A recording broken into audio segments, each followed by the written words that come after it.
범양건영 2022년도 사업보고서가 정정 공시가 됐습니다. 왜 정정 공시가 됐는지 궁금해서 들여다봤습니다. 매출 2.3% 증가했고요. 영업손실 142억 원이 발생이 됐습니다. 그래서 매출 손실 핵심적인 원인은 무엇일까라는 부제를 달아보고 추적해 보는 것으로 해봤습니다. 내용이 좋았다고 생각하시면 구독, 좋아요 부탁드리고 필요하시면 배속 보시기를 바랍니다. 원가 회계 손익으로서 매출이 1106억 원으로서 전년보다 2.3% 증가했고요.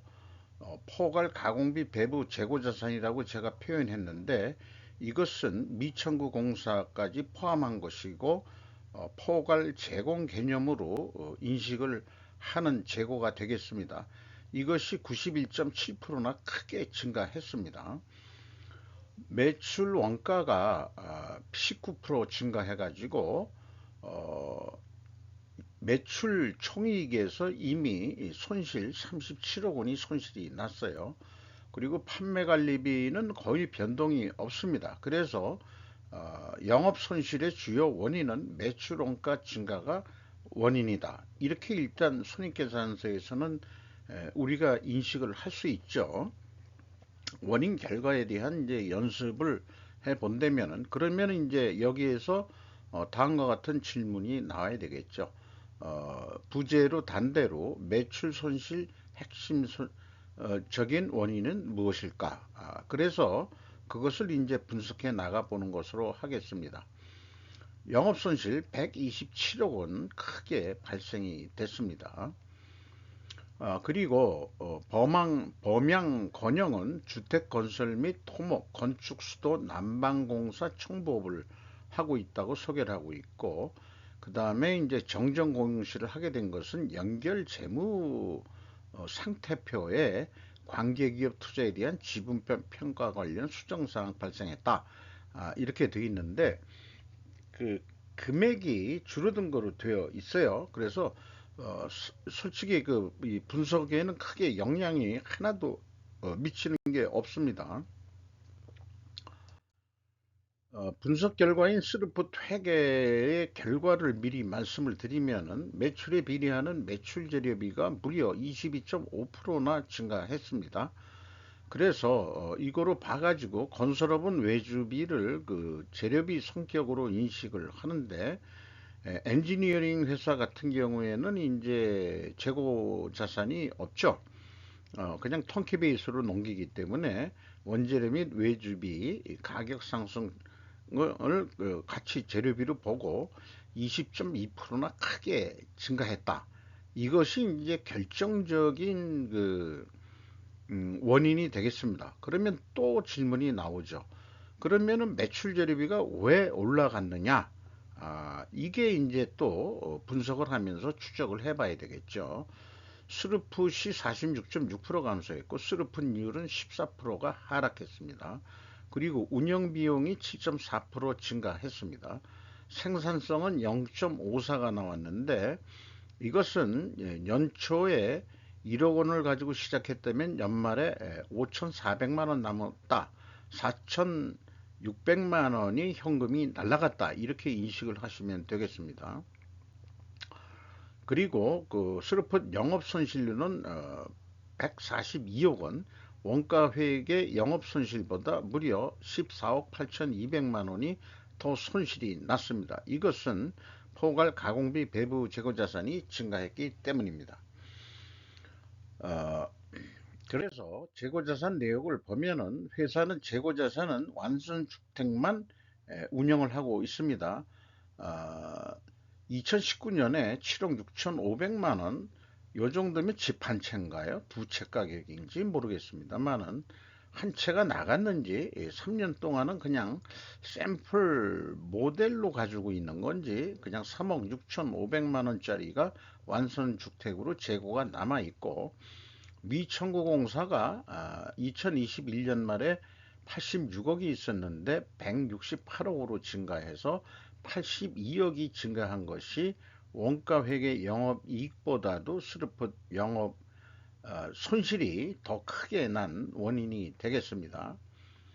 그리고 미청구공사란 것은 증가액만큼 매출을 더 잡습니다. 82억만큼. 이거만큼 덜 잡았다고 그런다면은 매출액이 크게 더 줄었겠죠. 그렇게 생각이 드는데 매출을 더 잡고도 매출 손실이면 실제로는 더 손실이 났을 것이다. 포괄 제공으로 인식해도 재고의 증가는 원가 회계 손익은 이익의 증가가 된다. 매출을 추가로 인식을 안 하더라도 원가 회계는 재고가 늘어나면은 이익이 늘어나게 돼 있어요. 근데 이제 원가 회계는 미청구 공사를 포괄 제공으로 인식하진 않습니다. 스르폿 관점에서는 그 미청구 공사를 포괄 제공으로 분석을 하고 있습니다.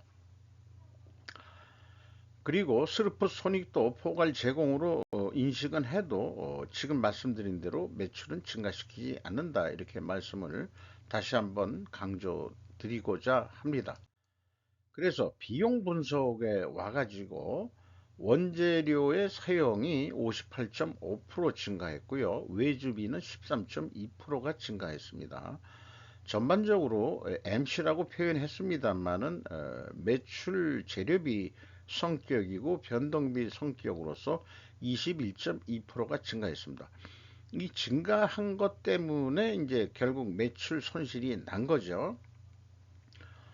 운영 비용은 7.4% 증가했고요. 이 운영 비용에서 판매 관리비를 뺀 게 현장 가공비가 되겠는데 221억 원으로서 10.7% 금액상 증가했습니다만 총 건설 비용에 비해서는 2.4%가 감소했습니다. 그리고 매출원가 재료 비율이 2.4% 증가했어요. 여기에서도 우리가 인식할 수 있는 것은 원재료 및 외주비 가격이 인상이 됐다. 이렇게 이제 추론해 볼 수 있겠습니다. 그래서 원재료 사용액이 매우 큰 폭으로 증가한 것이 주요 이수다. 그래서 이 58.5%나 크게 증가했거든요. 그러면은 이 건설업이라는 게 어떻게 해서든 해가지고 일단 수주한 금액은 확정돼 있기 때문에 완성이 돼가지고 대금 청구가 들어간다 그래도 더 금액을 늘릴 수는 없겠죠. 원재료 가격이 더 들어갔어 하고서 그건 니들이 견적을 잘못 뽑았으니까는 그렇게 했지. 니들이 그 금액 가지고 한다 그래서 발주 준 거지. 지금에 와서 뭘 정산해 달라는 얘기냐? 뭐 이런 얘기가 가불간에 나올 수도 있겠죠. 그런 게 참 그 애매한 겁니다만 그래서 계약을 그 상생 계약 같은 걸 해가지고 원재료 가격이 크게 올랐다고 그런다면은 정산 조항 같은 걸 넣어가지고 하든가 그리고 이제 공사 감독은 철저히 낭비 없이 잘 했는지 이런 것도 좀 감독을 해야 되겠죠. 그런 생각이 들어갑니다. 재고자산 매출원가 회계 투명성 검증 3단계로서 PQ 총 건설 비용, 제조 비용은 건설 비용이라고 그냥 읽겠습니다. 82억이 차이가 나는데 이것은 총 PQ 건설 재료비하고의 차이가도 일치합니다. 이 금액이 뭐냐 그러면은 미천구공사의 증감액입니다. 이그 스르프 쪽에서는 그 미천구공사를 제공품으로 받기 때문에 이런 그 차이를 내고 있고요. 2020년에 4억 원 차이는 요거는 회사는 그 재고자산의 변동 범위를 반영을 안 하기 때문에 4억 원 차이가 나고 있습니다. 그래서 뭐 2단계, 3단계는 그 4억 원 차이가 난다는 거 어, 이렇습니다.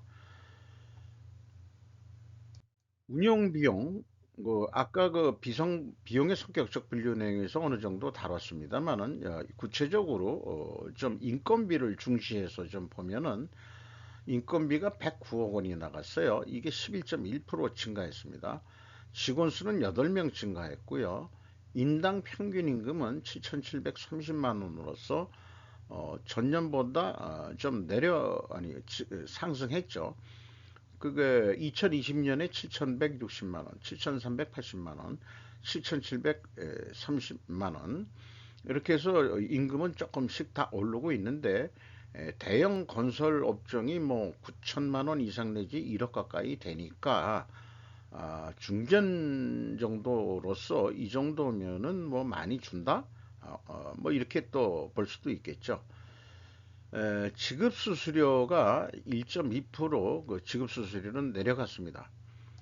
경영평가 지표로서 이 재고 회전율은 미천구 공사까지 포함한 겁니다. 6.7회전 해가지고 전년도보다도 이게 2020년도부터 따진다면은 계속 재고 회전율이 저하되는데, 지금 진행 중인 미천구 공사가 엄청 많이 늘어났다. 옛날보다는 준공 시기가 자꾸 늦어지고, 그 다음에 준공 시기가 늦어지니까 매출 인식이 자꾸 늦어지고, 뭐 이런 거가 포함이 되는 거겠죠. 수르픈율도 거의 뭐 14%가 이제 하락을 했어요. 이렇게 이제 동일 방향의 하락이면은 투명하게 가정을 합니다. 어, 레버리지율은 19.8%로서 뭐 안전한 선에 있다고 볼 수 있겠고요. 캐시 버퍼가 4.5%로서 한 자릿수로 내려가 가지고 자금이 좀 궁색해졌다 이렇게 볼 수 있겠습니다. 이자 보상 배율은 마이너스 20배입니다. 그러니까 이제 적자가 있으니까 적자 난 데다가 이자가 더 나갔다 이제 이런 얘기가 되겠죠. 그래서 지금 이 투명회계 가정을 했는데, 입증 투명회계도 입증을 해야 됩니다. 원재료 및 외주비 가격 상승과 1차 추론, 2차 추론에서도 모두 상승했다고 하는 거니까 입증 추론도 같은 추론이 나와요. 반대로 되는 회사도 있습니다. 그리고 이게 수주 가격이 혹시 이 덤핑 수준 아니었냐? 이런 거를 입증을 좀 해봐야 되지 않겠냐? 적자 본 원인을 이 핵심적으로 뭐냐 그러면 원재료 가격과 외주 가격이 인상돼서 적자다. 그게 어느 날 갑자기 어느 날 갑자기 1년 동안에 그거를 정산도 못하고 계속해서 전에 수주한 수주권으로 하다 보니까 그렇게 됐다라고 변명을 해본들 견적을 잘못 뽑았든지 또 뭐 그런 것도 있겠죠. 건축자재 인상이라든가 이게 전문가들인데 보통 이게 뭐 3, 4년 정도 장기적인 규모의 건설 공사는 아닐 거예요. 그렇게 생각합니다. 그래서 이렇게 투명하게 가정을 하는데 입증은 지금 말씀드린 대로 요 위에 이 서술한 내용을 도표로서 이제 그려본 거고요. 요게 이제 일반 건설회사에서는 원재료 가격의 추이라든지 그다음에 이제 예, 수주 판매 가격 추이는 나타내지를 못하고 있죠. 그래도 원재료 가격 하나만이라도 확인해 볼 수 있으면은 다행이겠습니다. 그리고 또한 제조업에서는 필연적으로 존재할 다른 증거, 그것은 이제 수량으로 재고 회전율을 산출해 보는 겁니다만, 이 건설 공사는 프로젝트 성격으로서 적용이 좀 불가능한 게 되겠어요. 요 보완적인 상황도 좀 이거 영향은 미치게 된다 이렇게 보고 있습니다. 그래서 회사는 어, 원재료 건축자재 가격의 추이를 표시를 하질 않고 매입액만 표시를 했어요. 그래서 189억 원을 매입을 했는데 레미콘 이런 쪽이 25% 정도 비중을 차지하고 철근이 한 30% 가까이 되고 그러면은 55에서 한 45%가 기타 자재들 이런 거로 되어 있습니다. 이런 게 또 주관사가 일괄 매입 이런 식으로 또 되어 있네요. 그러니까 자재를 이 사급받았다, 있다 기타 공동도급 자재는 그렇게 표현하는 것 같습니다. 그래서 말을 좀 정리를 해보면은 원재료 사용액이 58.5%나 증가했는데 회사가 직접 구매한 것인지 의구심이 난다. 왜냐하면 재고자산 명세에 원재료가 없기 때문이다. 딱 맞을 만큼만 원재료를 샀을까? 그러게 쉽지가 않거든요. 공사가 한두 건이 아닌데. 그래서 발주업체에서 자재를 사급해 준 거 아니냐 이렇게 이제 해석이 되기도 합니다. 외주업체의 위탁 구매를 시키는 것인가? 이게 아니고 외주 위탁 구매라기보다는 사급을 받는 것 같습니다. 그리고 레미콘 가격은 대우건설 가격과 동일하고 철근 가격은 GS건설 구매단가와 동일하다. 철근 가격은 하락을 했고 레미콘 가격은 상승한 거로 되어 있어요. 그래서 이 철근은 가격이 내려갔죠. 그러면은 이 레미코는 올라갔는데 그게 원가에 주는 압박은 그 매입 비중을 한다고 그러면은 여기 지금 이것이 레미콘이 어디 거하고 똑같냐 그러면은 이 대우건설 거니까 대우건설 거의 레미콘을 보면은 이 10.5%가 상승했어요. 그런데 매입 비중이 25% 정도 되니까 실제 이 매출 재료비 압력률은 그렇게 높게 안 올라갈 겁니다. 이렇게 생각이 들어요. 거기다가 철근 가격은 내려갔죠. 철근 가격은 이 30%나 가까이 되는데 철근 가격은 뭐 거의 뭐 대우꼴을 보더라도 조금 내려간 거로 되어 있어요. 그러니까 가격 추이로 가지고는 매출 재료비가 그렇게 50 몇 프로 올라갔다는 게 58.5%나 증가했다는 게 요게 좀 이상해요. 사실은 음, 매출액이 작은데 결국 매출 재료비가 그렇게 거기에 해당하는 게 그렇게 세게 들어가는 게 뭔가 수량 착오가 있었던 건지 어떤 건지 왜 적자가 났는지 가격 인상은 물론 됐습니다만은 그렇게 큰 임팩트를 영향을 주는 건 아니다. 이제 이런 시까지 지금 느낌이 옵니다. 요거는 상반기 때, 이건 상반기 때까지 가격이에요. 대형 건설사가 이 제시한 것들을 제가 조견표를 만들어 놓은 게 있었습니다. 그래서 결론은 원재료 가격이 올라간 임팩트도 있지만은 외주비라는 단가는 얘기하기가 조금 또 그렇죠.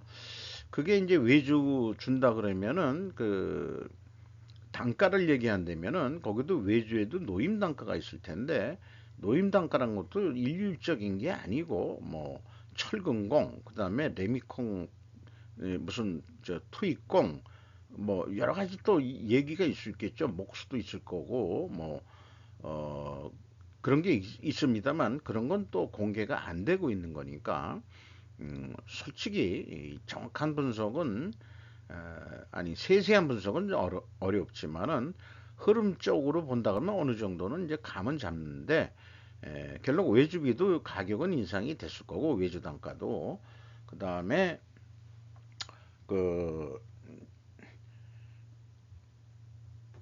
뭐 부속자재 이 공동 도급으로 돼 있다는 그런 가격도 좀 올라갔겠죠. 이게 한 45%나 차지하고 있으니까 어, 그런 정도 추세를 우리가 인식하는 정도로 좀 넘어가야 될 것 같습니다. 그리고 수주 사항에 대해서는 기본 도금액에서 완성 공사비에서 지금 계약자 잔액이 한 4,972억 원이 있는데 2022년도 매출액이 1,106억 원뿐이 안 되죠. 이게 그래서 수상 공시 내용도 회계 기간이 좀 적용돼야 되는데 이 정도 하는 것은 뭐 누누이 말씀드리지만은 일개 공무부 내부 관리 수준뿐이는 안 되는 거를 외부에 이렇게 회계 사업 보고서라는 것은 회계 기간이 안 들어가는 게 무슨 의미가 있는 건지. 그래서 가장 모본적인 거는 현대중공업인데 기초계약자에게서 단기의 계약액 거기에서 준공액 빼는 거죠. 그래서 계약자이익이 얼마다 이런 식으로 알려줘야 이게 뭐 그 더하기 빼기뿐이 안 하는 건데 초등학생도 이거는 할 수 있는 거를 왜 이런 식으로 하는지 모르겠어요. 기간 개념이 없어요. 어, 현재 방법은 뭐 말씀드린 대로 공모부 수준이다. 그래서 이 적자를 냈는데 손익분기점 매출액을 원가회계 개념으로 예측을 해보면은 한 1450억 하면은 이 74억 원 적자가 나는 거로 계획은 이렇습니다만 왜 적자가 나냐 그러면은 재고가 90 거의 뭐 2%인가 올랐었죠. 그래서 그 한 42% 줄어든다고 그냥 반 정도 뚝 잘라가지고 어, 미천공공사가 너무 늘었다 이게 빨리 준공해가지고 이거를 없애야 된다. 이렇게 된다 그러면 이것뿐이 안 한다. 저기 그 적자가 난다 이거죠. 그래서 거꾸로 미천공공사를 늘리면 어떻게 되냐? 그러면은 80억 이익이 나는 거로 되어 있습니다. 이게 이제 원가 회계의 이제 모순이 되는 거죠. 그렇게 되겠습니다. 그 다음에 스르프 관점으로 들어간다면은 먼저 매출 목표액을 설정할 때 그 손익분기점 산식 방식이 있어요. 영업이익을 제로로 하고 운영비용은 2022년도에 7% 상승했으니까 그대로 한 7% 정도 상승할 것 같다. 이렇게 해서 산출하면은 1667억 원의 매출을 일으켜야 손익분기점이 된다. 해가지고 매출 재료비를 한 40% 더 그 매출 사용하고 그 다음에 이제 마진율을 약간 좀 올리는 거로 재료 비율을 좀 줄이면은 스루픈율이 좀 올라가죠. 한 4.8%. 그렇게 하면은 이 손익분기점 산식에 의한 목표액을 유사치를 맞추어낼 수 있습니다. 그래서 이 계약을 이게 만약에 한 건의 그 발주라고 한다면은 그 1640억짜리로 계약을 해야만이 남을 손익분기점 정도 된다. 근데 계산상으로 한 5억 9천 적자예요. 그런데 포괄 가공비 배후 재고자산율을 7회전 정도 올린다. 5.2%만. 그러니까 지금 계약해서 공사하는 것을 준공을 지연되는 거 없이 빨리빨리 적기에 준공을 해서 매출 인식을 추가로 한다면은 어, 5.2%만 더 노력을 해서 한다면은 한 11억 정도 이익이 나는 거로. 그래서 스루풋 회계 기준으로는 1640억이 나오고 원가 회계 기준은 1450억이면은 되는 거로 돼 있어요. 190억이나 차이가 납니다. 큰 차이인데 이런 분석 결과를 분석 경험상 4분면 매트릭스로 표현해 볼 때 원래는 재고가 크게 증가했기 때문에 원가회계 이익보다 영업이익이 감소한 것은 맞게 나왔죠. 손실액이 더 많이 났으니까 판매액가는 원가회계보다 원래 낮게 나오게 되어 있습니다. 재고가 증가할 때는. 근데 이제 미천공사가 증가했음에도 불구하고 어, 예가는 높게 나왔다 이 말이죠. 그게 이게 좀 또 틀립니다. 모순되게 나와요. 그래서 특별 요인으로서 예가가 높게 나올 경우가 있는데 특별 원인을 좀 찾아야 된다. 그게 뭐 있냐? 그러면은 미청구공사 이 증가를 원가 회계 지금 회계 기준에서는 추가로 매출 인식을 해가지고 적자가 안 나오도록 하는 거라고 되어 있는데 미청구공사를 그렇게 늘려놓고도 적자니까 그거 회계 기준이 적합한 건지 의심스럽습니다. 이런 특별 원인 때문에 이제 그렇게 이제 나온다. 그러니까 실제 원가 회계상으로 실적했던 거로 한다면은 이 미천공사를 증가시키지 않는 한은 또 적자가 날 거예요. 그러니까 아예 아까 1640억 그거로 그 수주를 따야 됩니다. 그래야만이 그게 이제 뭐 손익분기점 수준이 있나 될까 말까 하는 건데 원가 회계로 원가 계산해서 그런 식으로 하게 된다 그러면은 지금과 같은 꼴을 당하게 되는 거죠. 저는 그렇게 이제 분석을 했습니다. 그래서 어, 매출 손실이 일어난 것도 적합하게 수주 가격을 말하자면 계약을 못했기 때문에 결론적으로 재료비도 오른 것도 있긴 있지만은 수주 계약을 너무 낮은 가격에 수주를 했다. 이것이 결론적인 의견일 것 같습니다. 주가는 2120원으로서 연초보다 1260원 감소했고요. 장부 가격 대비 72%까지 떨어졌습니다. 주주 내역을 보면은 플러스 코엠비가 28.39% 가지고 있고 플러스 코엠비의 최대 주주는 강병조 씨라고 77.78% 지분을 소유하고 있습니다. 이상 범양 아이고 갑자기 상호가 잊어버렸네. 범양 공영 중견건설업의 2022년도 수정 실적을 한번 점검을 해 봤습니다. 손익분기점을 이루려면은 수주 판매 가격을 2023년도에는 조금 올려야 될 거다. 아, 합리적으로 잘 설명을 해가지고 요즘 뭐 견적을 내더라도 브릭다운해서 다 내야 되는 그런 이 투명한 사회가 투명하다기보다도 다 보여줘야 되니까 제대로 된 단가를 적용해서 수주 판매에서 흑자로 돌아서기를 바랍니다. 마치도록 하겠습니다. 조금 길게 걸렸네요.